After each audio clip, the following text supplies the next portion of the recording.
Assalamualaikum warahmatullahi wabarakatuh. Anak-anak, kembali lagi dengan pembelajaran PPKN yang kelima. Jangan lupa sebelum memulai pembelajaran apapun, kalian senantiasa berdoa kepada Allah agar apa yang kita lakukan selalu dalam ridhonya. Amin. Anak-anak, memasuki pembelajaran kita yang kelima ini, silakan kalian bisa mempersiapkan LKS halaman 23 dan modul pembelajaran yang kelima. Anak-anak, di itu tertera ada judul arti penting norma dalam mewujudkan keadilan. Nah, anak-anak, sebelum memasuki pembelajaran kita tentang keadilan, sebaiknya kita membahas tentang fungsi norma terlebih dahulu. Nah, anak-anak, fungsi norma itu apa aja? Nah, di sini saya mencontohkan ada 3, yaitu pedoman dalam bertingkah laku. Maksudnya di sini, norma itu dijadikan sebagai dasar untuk kita berperilaku dalam kehidupan sehari-hari. Selanjutnya ada menjaga kerukunan anggota masyarakat. Nah, fungsi norma yang lain itu menjaga kerukunan. Karena apa? Karena dengan adanya norma, orang-orang itu tidak berlaku sewenang-wenang terhadap yang lain, sehingga terciptanya ketentraman dan kedamaian. Selanjutnya anak-anak ada sistem pengendalian sosial. Nah, di sini fungsi norma itu sebagai pengendali sosial. Artinya itu norma dijadikan sebagai acuan atau dasar dalam kita bertingkah laku sosial di masyarakat. Nah, anak-anak, kita mulai membahas tentang keadilan. Nah, keadilan itu sendiri artinya apa? Memperlakukan orang lain sesuai dengan haknya atau memperlakukan segala sesuatu itu sesuai dengan porsi dan kebutuhannya. Semisal begini, kamu memiliki kakak, kamu masih kelas 1 SMP dan kakak kamu sudah SMA. Nah, kamu diberikan uang saku 5.000 sedangkan kakak kamu 10.000. Apakah itu adil? Jelas itu adil. Karena apa?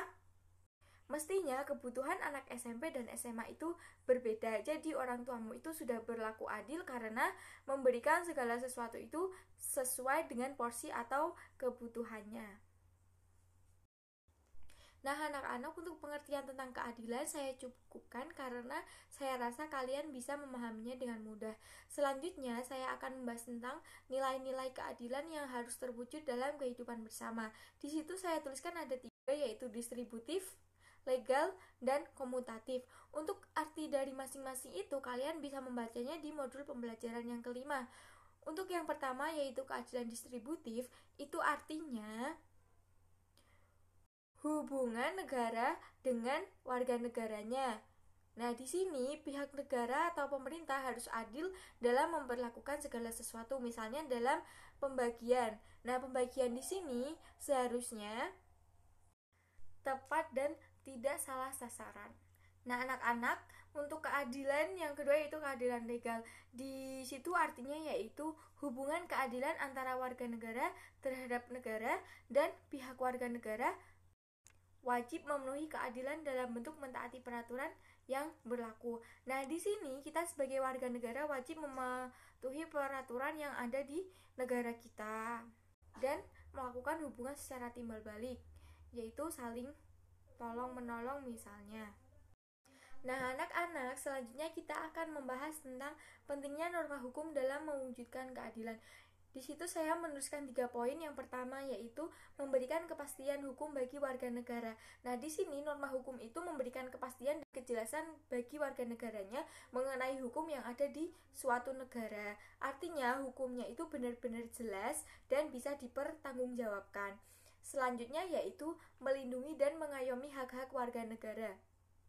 Tentunya di dalam norma hukum itu terdapat hak-hak warga negara yang ditulis secara rinci. Nah, di situ sebagai acuan dalam masyarakat ataupun pemerintah untuk memberlakukan kita sebagai warga negara. Selanjutnya yaitu memberikan rasa keadilan bagi warga negara. Dengan adanya norma hukum ini, dianggap keadilan itu bisa terwujud karena apa?